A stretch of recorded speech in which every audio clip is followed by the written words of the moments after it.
অন্নপূর্ণা যোজনার টাকা কালকে বেশিরভাগ মা বোনদের অ্যাকাউন্টে কিন্তু পাঠানো হয়ে গেছে। এর মধ্যে কিন্তু অনেকেই কিন্তু অন্নপূর্ণা যোজনার টাকা পাননি বা অনেকের কিন্তু মেসেজ এসছে, তারপরেও অন্নপূর্ণা যোজনার টাকা তাদের ব্যাঙ্ক অ্যাকাউন্টে কিন্তু ক্রেডিট হয়নি। এখন প্রশ্ন হলো, যাদের টাকা আসেনি তাদের কি করতে হবে? তাদের কি ফর্ম বাতিল হয়ে গেল? এবং মেসেজ আসা সত্ত্বেও তাদের টাকা না আসার কারণ কি, আজকের ভিডিওর মাধ্যমে সম্পূর্ণ জানাবো। দেখুন, কালকে কিন্তু মাননীয় মুখ্যমন্ত্রী শুভেন্দু অধিকারী বলেছেন টোটাল 1,60,00,000 মানুষের ফর্ম জমা পড়েছিল, তার মধ্যে 26 লক্ষ মানুষের কিন্তু ফর্ম বাতিল হয়ে গেছে এবং 1,10,00,000 মানুষের টাকা কিন্তু কালকে ডিবিটি লিঙ্কের মাধ্যমে প্রত্যেকের ব্যাঙ্ক অ্যাকাউন্টে পাঠানো হয়ে গেছে। এখন প্রশ্ন হলো, যে 26 লক্ষ মানুষের নাম বাদ পড়েছে, তার ভেরিফিকেশন প্রক্রিয়া করার সময় তাদের নাম কেন বাদ পড়লো? দেখুন, এই নাম বাদ পড়ার পিছনে কিছু কারণ থাকতে পারে। তার মধ্যে প্রথম কারণ হলো, আপনি যখন ফর্ম ফিল আপ করেছেন, তো এই ফর্ম ফিল আপের সময় আপনার তথ্যের অসঙ্গতি।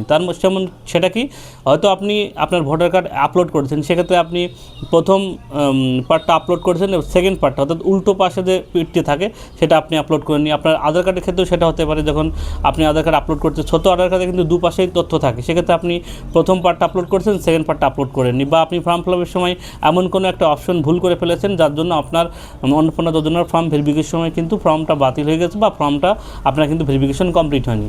এবং অনেকেই আবার মাননীয় মুখ্যমন্ত্রী বলেছেন, যাদের কিন্তু আবার এমন হতে পারে যাদের ভোটার লিস্টের নাম ডিলিট হয়ে গেছে, তারপরেও আপনি অন্নপূর্ণা যোজনা অ্যাপ্লিকেশন করেছেন, সেক্ষেত্রেও কিন্তু আপনি অন্নপূর্ণা যোজনার টাকা পাবেন না। তবে যাদের নাম ভোটার লিস্টে ডিলিট হওয়ার পরে যারা ট্রাইব্যুনালে ফের অ্যাপিল করেছেন ভোটার লিস্টের নাম তোলার জন্য, তারা কিন্তু অন্নপূর্ণা যোজনার টাকা পাবেন যতদিন না আপনার ট্রাইব্যুনালে আপনার ভোটার কার্ডের নিষ্পত্তি হচ্ছে। যদি আপনার নিষ্পত্তি হওয়ার পরে আপনার ভোটার লিস্টের নাম উঠে যায়, সেক্ষেত্রে আপনি কিন্তু কন্টিনিউ অন্নপূর্ণা যোজনার টাকা পাবেন।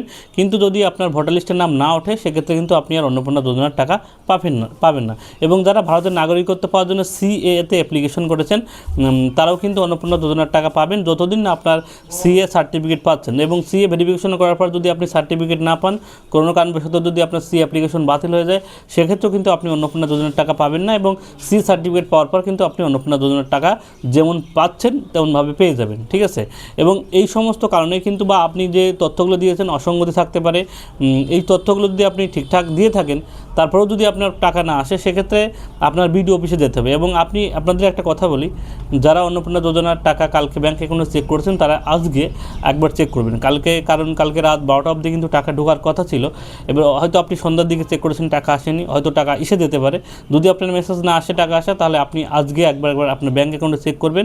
এবং চেক করার পরেও যদি আপনার টাকা না আসে, তাহলে আপনি আজকে জুলাই মাসের 2 তারিখ, আপনি 15 বা 14 তারিখ বা 13 তারিখ পর্যন্ত আপনি ওয়েট করবেন, যে জুলাই মাস যেহেতু শুরু হয়েছে, হয়তো অন্নপূর্ণা যোজনার টাকা ঢুকতে হয়তো লেট হতে পারে, সেক্ষেত্রে আপনি 2 সপ্তাহ ওয়েট করুন। যদি অন্নপূর্ণা যোজনার টাকা না ঢোকে, সেক্ষেত্রে আপনি আপনার নিকটবর্তী বিডিও অফিসে গিয়ে আপনি জানাবেন যে আমার অন্নপূর্ণা যোজনার টাকা কেন ঢুকলো না। সেক্ষেত্রে আপনি বিডিও অফিসে গিয়ে কিন্তু আপনার অভিযোগ জানাতে পারেন। তবে যারা জুন মাসে, একটা কথা মনে রাখবেন, যারা জুন মাসের 20 থেকে 30 তারিখের মধ্যে ফর্ম ফিল আপ করেছেন, তারাও কিন্তু অনেকেই অন্নপূর্ণা যোজনার টাকা পাবেন না, কারণ তাদের ফর্ম ভেরিফিকেশন কমপ্লিট হয়নি।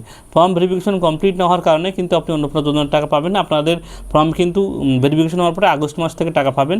অর্থাৎ প্রথম দিকে যারা ফর্ম অ্যাপ্লিকেশন করছিলেন, তাদের কিন্তু ফর্ম ভেরিফিকেশন কমপ্লিট হয়েছে, লাস্টের দিকে কিন্তু ফর্ম ভেরিফিকেশন কমপ্লিট হয়নি, ঠিক আছে? এবং আপনি যখন বিডিও অফিসে যাবেন, যে আপনি টাকা পাননি, সেক্ষেত্রে আপনার কী কী ডকুমেন্টস নিয়ে যেতে হবে? আপনি অন্নপূর্ণা ভান্ডার ফর্ম ফিল আপ করার সময় একটা ফর্ম দিয়েছে, সেই ফর্মটা, আপনার আধার কার্ড, ভোটার কার্ড এবং আপনার যাবতীয় ডকুমেন্টস কিন্তু আপনি নিয়ে যাবেন। সেখানে গিয়ে তাদের কাছে বলবেন যে আমি অন্নপূর্ণা যোজনার ফর্ম ফিল আপ করেছিলাম, কিন্তু আপনার টাকা কেন আসলো না, তার কারণটা আপনি জানবেন। ফর্ম ফিল আপে কোথাও ভুল হয়ে গেছে না, সেটাও আপনি জানবেন। এবং তারা যদি ঠিক না করে দেয়, সেক্ষেত্রে আপনি কোথায় গিয়ে আপনি এই ফর্মটা ঠিক করবেন, সেটাও ভালোভাবে জেনে আসবেন। এবং তারা যদি ঠিক করে দেয়, তাহলে তো ঠিক করে তারা যদি ভেরিফিকেশন করে দেয়, সেক্ষেত্রে পরবর্তী মাস থেকে কিন্তু আপনি অন্নপূর্ণা যোজনার টাকাটা পেয়ে যাবেন, ঠিক আছে? অতএব যারা অন্নপূর্ণা যোজনার টাকা পাননি, যদি কোনো কারণবশত আপনার ফর্ম রিজেক্ট হয়ে থাকে বা আপনার ফর্ম কোনো অসঙ্গতি থেকে থাকে, তাহলে আপনি অবশ্যই আপনার নিকটবর্তী বিডিও অফিসে যাবেন, 1-2 সপ্তাহ ওয়েট করুন, তারপরে আপনি যাবেন। যাওয়ার পরে আপনার অভিযোগ জানাবেন, তারা কি সমাধান সূত্র দেয় সেটা শুনে আপনি সেটা করবেন, ঠিক আছে? তবে বেশিরভাগ মানুষের অ্যাকাউন্টে কিন্তু কালকে অন্নপূর্ণা যোজনার টাকা ঢুকে গেছে। যারা কালকে একবার চেক করেছেন অন্নপূর্ণা যোজনার ব্যাঙ্ক ব্যালেন্স, টাকা আসেনি, সেক্ষেত্রে আপনি আরেকবার আজকে কিন্তু চেক করে দেখে নেবেন আপনি অন্নপূর্ণা যোজনার টাকা পেয়েছেন কিনা। ভিডিওটি সবার সুবিধার্থে শেয়ার করবেন এবং গুরুত্বপূর্ণ আপডেট পেতে অবশ্যই চ্যানেলকে সাবস্ক্রাইব করে রাখবেন। সবাইকে ধন্যবাদ।